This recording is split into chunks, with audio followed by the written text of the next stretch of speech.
everybody, I'm Astharat, a mentor at Clatterpult. Today, we're going to discuss how can we improve our vocabulary for Clat. Now, what is vocabulary exactly? It is your ability to understand the meaning of the words that are used either in common parlance or in the paper of Clat.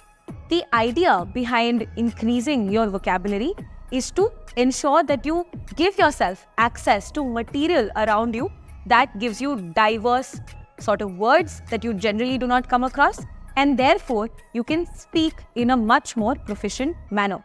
Now, in terms of increasing our vocabulary, you have to understand that not all of us come from the same backgrounds of education. Some of us may not be from English medium schools. Some of us may be from CBSE, from ICSE, from state board. What happens in that situation is that we are on disparate levels when it comes to our understanding of English and our vocabulary. How do we increase our vocabulary then? There are a few ways. Number one, of course, is to read. The more you read, the more new words you come across. Now, how do we exactly increase the reading that we do on a day-to-day basis? We read newspapers. So, some very good newspapers that you can rely on. Number one could be the Hindu. Number two could be the Indian Express. These are the two I personally prefer. When you read the newspapers, especially the editorial sections of these newspapers, you will come across multiple new words that you should create a vocabulary book for. So tip number 2 is creating a vocabulary notebook for yourself. Now, what will this notebook essentially entail? In that, on a day-to-day basis, whenever you come across a new word, you write that down, you write the meaning of the word, and if you want to be a little more additional with your preparation, you can also figure out the antonyms and synonyms for these words, and therefore also mention those in your notebook. Now, every week, you can go back and read that entire week's entries into your vocabulary notebook. Therefore, it will also be easy for you to learn or use these words in common parlance. That brings me to tip number 3. Tip number 3 is that you need to start utilizing these new words in your day-to-day speech. How do you do that? So essentially, let's say I learn the word grievances. Now, grievances may be complaints, right? So now I will use grievances instead of complaints when I'm talking to someone.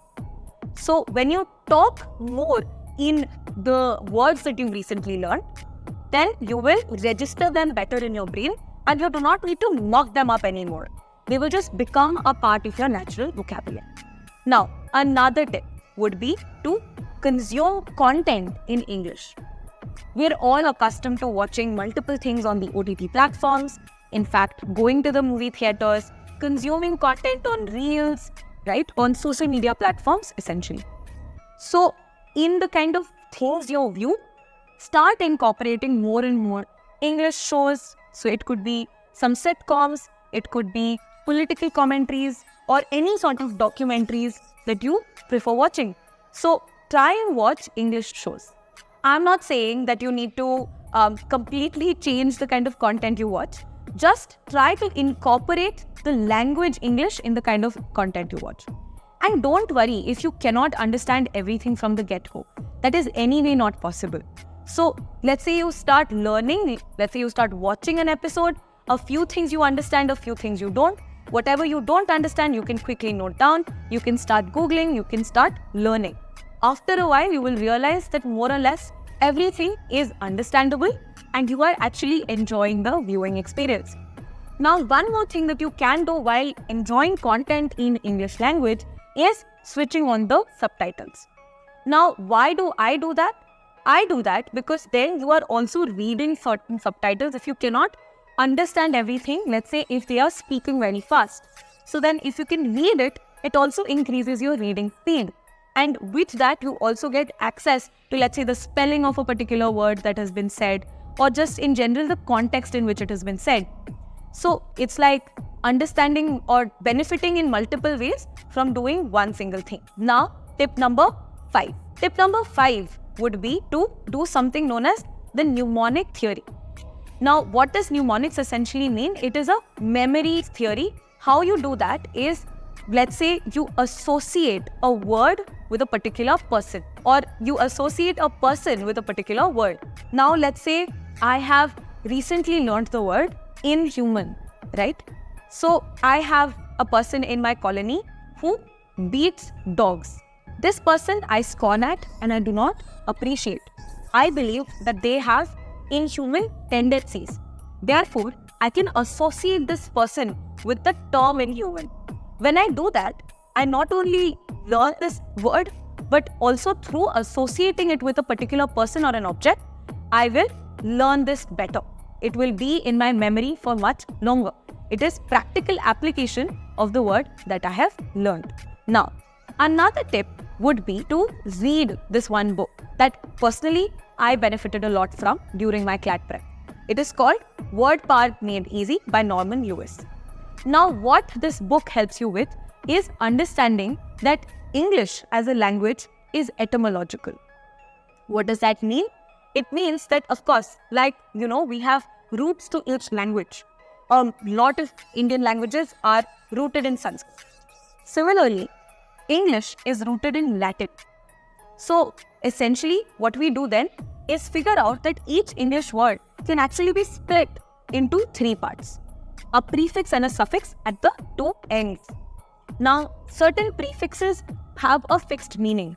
Therefore, if you use that in multiple ways, you will get different meanings, but the baseline will remain the same. Let's take an example. Okay, let's take an example of this term psyche.